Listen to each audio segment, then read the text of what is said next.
NLP Eye Movements got you confused? In this video, I'm going to show you how to be super effective with them so that you can use them today to be more effective with your clients, whether that's a coaching client or a sales client. Keep watching.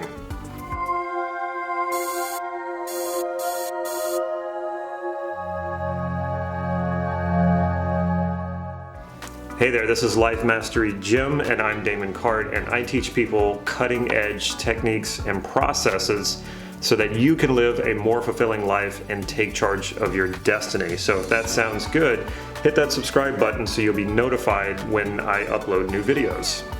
I've been studying and teaching Neuro-Linguistic Programming for years, and I've found that eye movement patterns often confuse a lot of students, and I was one of them.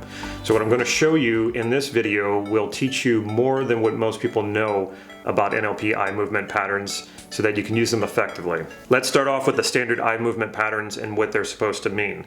So when someone looks up and to their right, remember their right, it means that they're constructing an image or constructing a movie. If they look up and to the left, that means they're remembering an image or remembering a movie. If they look to their right, directly across, like they're looking at their ear, that means they're constructing a sound or imagining a sound. And if the person looks directly to their left, that means they're remembering a sound. It could also be a voice.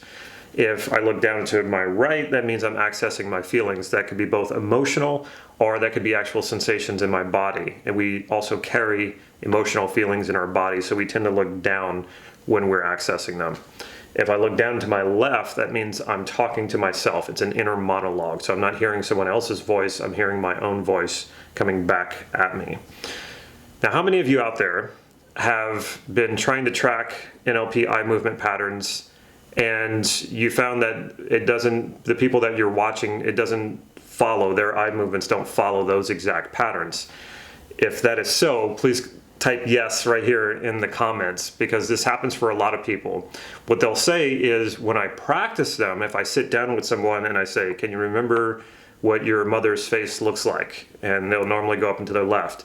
And then you say something kind of strange like, what would it look like if you saw a combination of a horse and an elephant? And so they have to go out and look up to their right because they have to construct that image. That's not something they've actually seen and can recall from memory. So when you sit down and practice with someone, a lot of times it will follow all of these traditional patterns. And you can ask someone like, recite the Pledge of Allegiance to yourself. And a lot of times they'll look right down into their left and as they're reciting it. So the eye movements will follow the patterns when you're practicing them and when you're asking people specific questions that direct their attention directly to what it is that you want them to think about. So what do you do when you're not practicing and you're working with someone, say they're a coaching client, a therapy client, or you're in a sales situation and you're tracking the eye patterns, but they don't seem to be following the right places whenever you're asking them specific questions? What do you do then? And why does it not follow the pattern like it's supposed to? The answer to this is people are far more complex, and we can't put people into these patterns, expect them to function in these very simplistic patterns.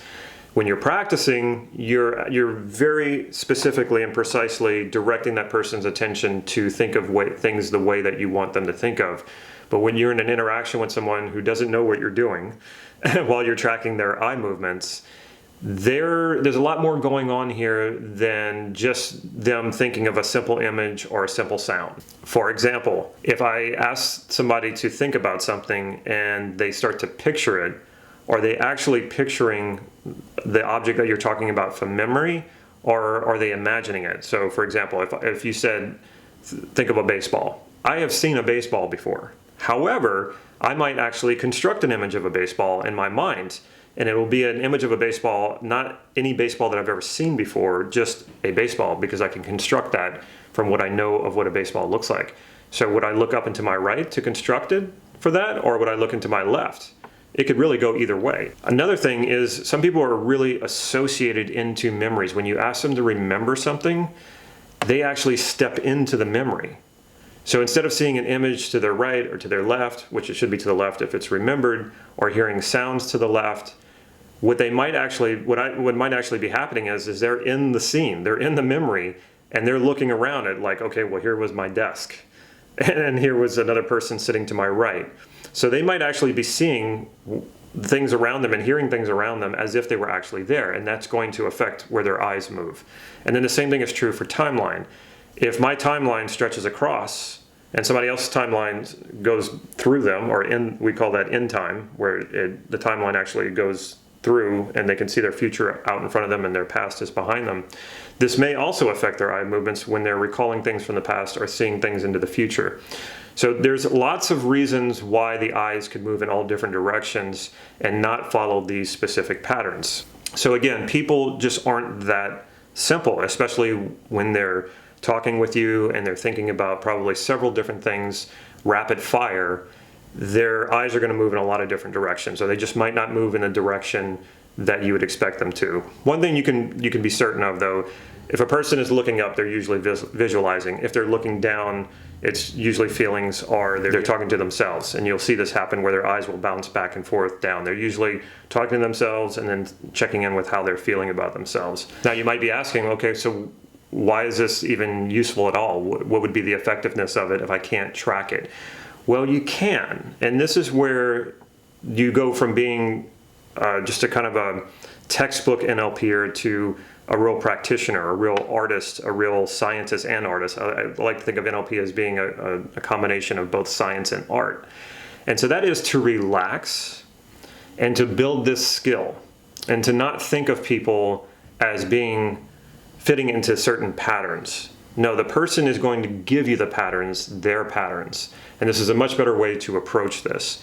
So as you're sitting there and you're watching someone's eye movements, don't make any judgments about it. Don't say, oh, they did this pattern, or they did that pattern, or they must be doing this, or they must be doing that. As soon as you start to try to push people into a pattern or try to fit them into a pattern, you're going to miss lots of wonderful, wonderful information that they're going to give you about them. And you're also going to break rapport with them if you're constantly trying to fit them into a category. So relax and just absorb this information. What you want to do is just notice what you're seeing. Notice where their eyes are going when they're saying certain words, or notice where their eyes go when you ask certain questions. And just absorb this information without judgment, without trying to categorize them. And you can ask the question while you're doing this. You can ask the question, what does this mean? You want to put yourself in a state of curiosity. And then as you watch this, as you watch their eye movements and you're noticing what else is going on when their eyes are moving in certain directions, some magical things are going to start to happen. First of all, you're going to build rapport with this person really quickly, because they're going to feel that you're paying deeper attention to them than what they're used to. They won't know specifically that you're watching their eye patterns, but they will feel that additional attention that you're paying to them. And as you're just letting this information come in, your focus of your attention is not on yourself, it's all on them, and people feel that. As you start to notice patterns, and you will, it's not about trying to lock them in, and it's not about trying to figure it out, but the patterns will start to emerge, and you will start to see how they're constructing their reality around them. And that's what a lot of what eye movements tell us. And once you've gathered enough of this information, and once you've allowed the patterns to emerge without you trying to pinpoint them, you'll notice they'll start to emerge. And as they start to emerge, then you will know how you can use these patterns to direct the person, to influence the person. You can do this on yourself too. You can start to turn this on yourself and use NLP eye patterns when you're working, say, with a problem. And when you're working with that problem, you might notice that your eyes go in a certain direction. Then you could say, okay, well, I'm going to look over here rather than here while I think about this problem. Or maybe I'm going to think about this problem and I'm going to run my eyes around my peripheral vision, not move my head, just move my eyes like this. And you'll start to notice something, that you're opening up your neurology. You're accessing other parts of your neurology that you weren't paying attention to before. And what will often happen is newer resources will start to emerge from this, and new solutions that you hadn't thought of will start to emerge from this as well. Because a lot of times when we have a stuck feeling, or we feel like we can't do something, or we have an internal obstacle that we can't overcome, that's because we're just not accessing the right neurology that has that resource in it. And your eye movements are one way to affect that neurology.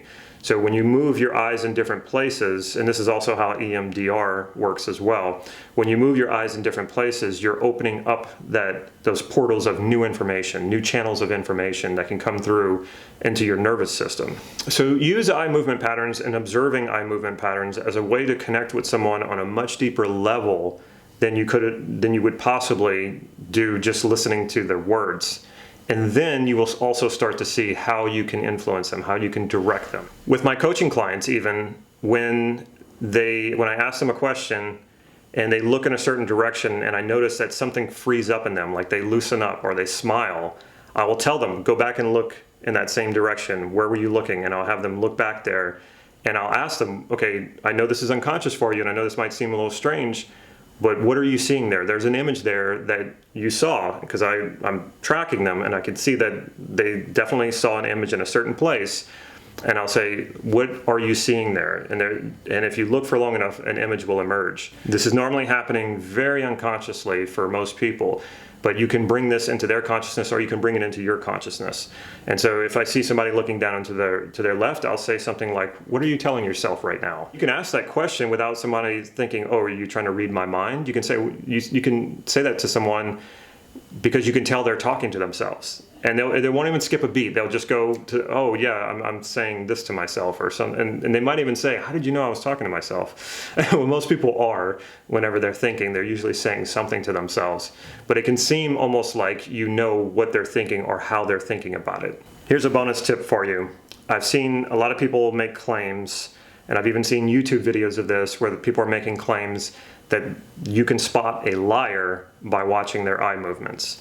For example, if I ask you a question, and instead of looking up into your left to get the answer, you look up into the right, people will say, oh, you're constructing that answer. You're coming up with that answer. You're imagining that answer, so it must be a lie. That's not true. And it's not true for some of the reasons I've already mentioned. There's many reasons why we could be looking in different directions. And I would never call someone out as being a liar just because their eyes moved up and to the right to visual construct. That's not fair, and it's not true. You can spot liars by noticing nonverbal communication. We call it in NLP sensory acuity and calibration. You can start to spot deception. And that could be deception where the person is actually trying to lie to you, and it could also be deception where the person's lying to themselves. And what happens is their body or their unconscious has to reconcile the lie, and that usually comes out in some sort of nonverbal response. It can come out with eye movements, it can come out with there could be a lot of different things. It's usually some sort of asymmetrical gesture or posture. So my warning to you about this is if you go out and about thinking that all these people are liars just because when you ask them questions they look up into their right, that's really not fair, and that's going to harm your communication because you're going to start projecting onto so many people who are not lying to you that they're liars, and that's going to create a lot of problems for you. So like I said, you need to observe more nonverbal cues than just eye movements to detect deception.